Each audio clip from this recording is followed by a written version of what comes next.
श्यामला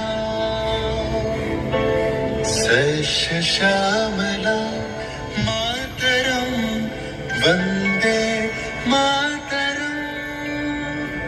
1908 সালের 11ই আগস্ট কিংসফোর্ডে বন্দে মাতরম বলার দোষে যে বালককে বেত মারার হুকুম দিলেন ব্রিটিশ সরকার, তারই পক্ষে দাঁড়িয়ে ক্ষুদিরাম বসু ও প্রফুল্ল চাকি সাহেবের ফিটেন গাড়ি লক্ষ্য করে বোমা চালালেন মুজফ্ফরপুরে।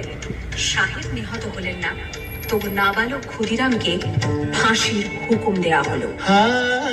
জননী গুলভ তুলে বক্ষে শান্তন বাস দেহ তুলে চোখে কাঁদিছে তব চরণ তলে 30 কোটি নর নারী।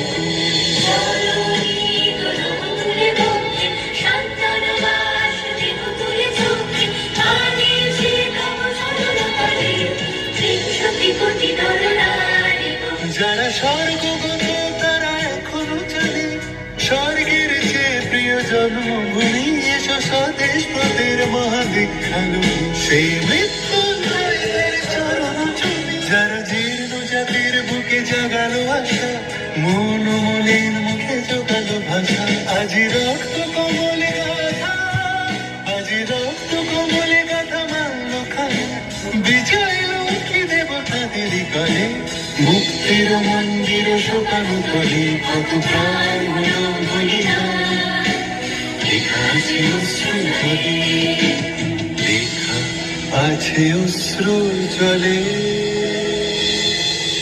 9 সেপ্টেম্বর 1915 ইংরেজদের সঙ্গে সম্মুখ সমরের স্বাধীনতা ছিনিয়ে নিতে অস্ত্র আনার পরিকল্পনা করেন যতীন্দ্রনাথ মুখোপাধ্যায়। বালেশ্বরী সঙ্গীদের নিয়ে জাহাজ থেকে সেই অস্ত্র নামাতে গেলে ইংরেজ বাহিনী তাদের ঘিরে ফেলে। বুড়িবালনের তীরে লড়াই বাঁধে বিরাট ইংরেজ বাহিনী বনাম বাঘা যতীন ও তার 4 সতীর্থদের।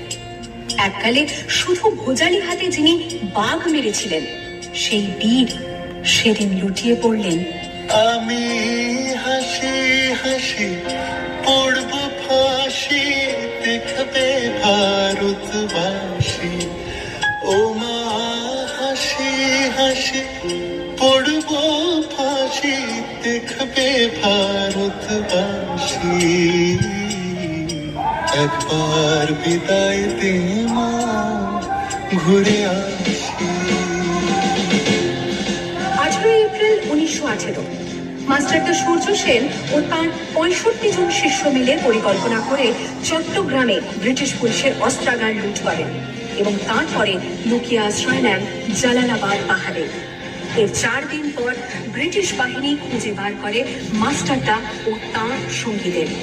সেদিনের অস্তমিত সূর্য ছিল সূর্য সেনের রক্তের আহ্বান শোনো আহ্বান আসে মাথায় বুলুকিরি দুস্তার পাতা প্রস্তার তেরে বন্যার মতো বেরি আহ্বান শোনো আহ্বান আসে মাথায় বুলুকিরি দুস্তার পাতা প্রস্তার তেরে বন্যার মতো বেরি যুগ সঞ্চিত শক্তি দিয়েছে সারা হিমগিরি সূর্যের ইশারা যাত্রা শুরু করছ ছোটে দুর্বার বেগে তটিনি মুক্ত সাদা নদী যাত্রা শুরু করছ ছোটে দুর্বার বেগে তটিনি কালে উত্তাল নাচে মুক্ত সাদা নদী। এই শুধু সত্য যে নবপ্রাণে জেগেছে রণ সাজে সেজেছে অধিকার অর্জনে এই শুধু সত্য যে নবপ্রাণে জেগেছে রণ সাজে সেজেছে অধিকার